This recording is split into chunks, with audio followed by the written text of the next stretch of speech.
वालेकुम, मैं हूँ डॉक्टर अता। मैं इस वक्त अरीशा कॉलोनी के अंदर मोहम्मद खान भाई के फार्म के अंदर मौजूद हूँ। मेरे साथ इस फार्म का मैनेजर जमीर साहब मौजूद है और अरीशा वेटनरी स्टोर जो यहाँ पे अरीशा कॉलोनी के अंदर है उसका ओनर बुरहान भाई है। मेरे साथ मेरी कंपनी का मैनेजर आमिर मलक साहब है।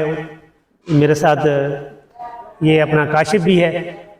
यहाँ पे जब मैंने फार्म में विजिट किया तो मैं फार्म के अंदर आ गया तो माशाल्लाह इनके जानवर सही है। मैं कोई इस चीज़ को कोई हाईलाइट नहीं कर रहा कि यहाँ की मैनेजमेंट नहीं है, बिल्कुल सही है। लेकिन मैं एक वेटनरियन हूँ, मैं एक प्रोफेशन हूँ। जब फार्म के अंदर जाता हूँ मेरी किसी जानवर के ऊपर नज़र पड़ती है, अगर कोई डिजीज़ है तो मेरा अखलाकी हक बनता है इनको समझाना।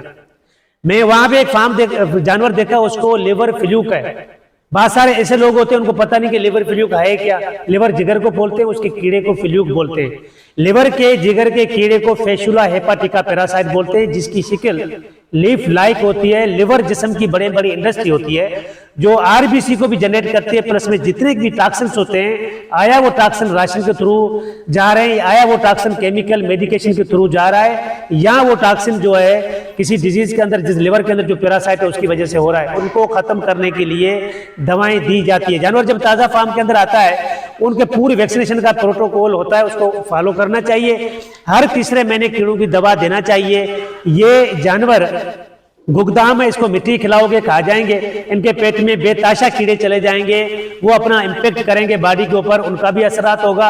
लेकिन जानवर सही है या नहीं सही नहीं है, लेकिन हमने वैक्सीनेशन का जो डिवर्मी का 3 महीने के बाद वैक्सीनेशन का प्रोटोकॉल कंप्लीट करना है। जानवर जब आता है तो उनको ब्लड पैरासाइट की दवा भी लगाना चाहिए। हुज़ैफा एड्जान की दवाएं, कोमिडोकार्ब 10-10 ml का वायल आता है जो ब्लड पैरासाइट को किल करता है। तमाम किस्म के ब्लड पैरासाइट, इनके अंदर 2 मेजर किस्म के ब्लड पैरासाइट होते हैं, उसमें बेबियोसिस प्लस में एनाप्लाज्मोसिस। बेबियोसिस वो खतरनाक बीमारी होती है जिसकी वजह से रक्तमूत्रा सर्कन, आम फार्मर की जुबान में रक्तमूत्रा सर्कन बोलते हैं, अंग्रेज में रेड वाटर बोलते हैं। वो रेड वाटर बेबियोसिस पैरासाइट की वजह से होता है। जब बेबियोसिस लाल किस्म को खून को खाता है वो टूटते हैं, पेशाब के थ्रू निकलता है। एनाप्लाज्मोसिस की वजह से कलर लाल हो जाता है, ऐसे लगता है कि जैसे भूरी भैंस है, काली भैंस का कलर भूरी भैंस की तरह हो जाता है। उनका वैक्सीनेशन होता है। कीड़ों इंटरनली पैरासाइट को किल करने के लिए हेमजोल दवा आती है हुज़ैफा एड्जान इंटरनेशनल की, वो लगाना चाहिए।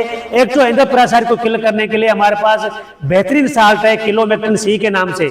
जानवर के जिस्म में शाइनिंग होती है, फर्मेंटेशन होती है, और जो ब्लड पैरासाइट होता है इंटरनली वो भी किल होता है। एक्टो पैरासाइट में लाइज, टिक्स, माइट्स वगैरह फिलीज होती है, वो खत्म हो जाती है। इस तरीके से इनको हमने फुट एंड माउथ डिजीज की एफ्टोवेग आयल बेस की वैक्सीन होती है वो लगाना चाहिए। बूस्टर डोज मंथ के बाद लगाना चाहिए। ये दवाएं प्रॉपर तरीके से हम मैनेज करेंगे, लगाएंगे तो आपका जानवर बीमारी से महफूज रहेगा।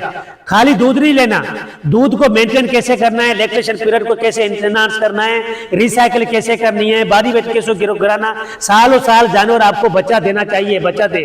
अगर सालों साल बच्चा नहीं देता, टाइम मिस हो जाता है, तो आपकी मिसमैनेजमेंट है। आपका जानवर जब मंडी से लेके आते हो वक्त से पहले ड्रॉप होकर बाकड़ा हो जाता है, दूध की प्रोडक्शन ड्रॉप हो जाती है, आपकी मिसमैनेजमेंट है। आपके साड़ू के अंदर जानवर आके ठंड चला गया, आपकी मिसमैनेजमेंट है। साड़ू क्यों होता है? साड़ू डिफरेंट कुछ चीज है, उसको अगर फॉलो करोगे, उसको सही नंबर से सैनिटेशन सिस्टम लगोगे, डिपिंग करोगे, या फर्स्ट एड में अच्छी मेडिकेशन लगाओगे तो जानवर का मेस्टाइटिस का मसला हल हो जाएगा, जानवर सही हो जाएगा। तो इसमें कुछ चीजें ऐसी तदाबीर, जानवर को डे 1 से रेगुलर बेसिस पे विटामिन मिनरल में कौमी कैल्शियम पाउडर बार कोरिया का इंपोर्टेड आता है वो देना चाहिए, क्योंकि जानवर जब दूध देता है तमाम किस्म के ताकत के जुज़े दूध के थ्रू निकल जाते हैं। ये कंपल्सरी चीज है। आप विटामिन मिनरल नहीं दोगे तो आपका जानवर रेगुलर बेसिस पे प्रॉपर तरीके से दूध की प्रोडक्शन मेंटेन नहीं होगी, लैक्टेशन पीरियड एनहांस नहीं होगा।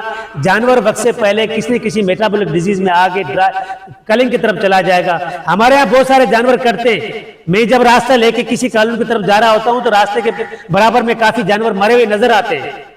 हम अपने माहौल को खुद अपने हाथों से खराब कर रहे हैं। वो वहां से डिजीज कैरियर्स के काफी चांसेस होते हैं, from one two another disease spread होती है, चाहे वो मक्खी के थ्रू हो, चाहे वो जानवर के टच होने से हो, या हमारे थ्रू भी हम काफी ऐसे लोग होते हैं जो डिजीज स्प्रेड करते हैं। ये हम अपने माहौल को हमने खुद बचाना है। जानवर की प्रॉपर तरीके से मैनेजमेंट करनी चाहिए हमें। फार्म के अंदर जो जानवर कमजोर है तो क्यों है, कुछ ऐसी साइन सिम्टम नजर आ रही होती है, उसमें पता लगता है कि ये फलानी बीमारी के अंदर जानवर मौजूद है। तो इस तरह मैं इधर आपको दिखाता चलूं कि मैं जब इधर आया तो लिवर फ्लू के अंदर मैंने केस देखा तो उसके अंदर मुझे कोई ऐसी निशानी नजर आई कि वो लिवर फ्लू का मसला है।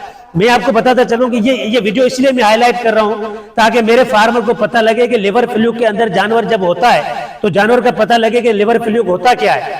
लिवर फ्लूक की निशानी इस तरह होती है कि यहाँ पे एक जानवर मौजूद है, उसके जिस्म का ढांचा जो है इस तरह हड्डियां नजर आ रही है, ये वर्टिबल कॉलम इसका प्रोमिनेंट नजर आ रहा है। ये लिवर फ्लूक का केस है। मैंने जब नजर पड़ी तो इसकी चमड़ी के ऊपर कोबाल्ट सल्फेट की कमी है, मछली की तरह खुरदरापन चमड़ी हो चुकी है, आंखों से पानी आ रहा है। ये लिवर फ्लूक के अंदर जानवर लंबे अरसे तक दूध नहीं देगा।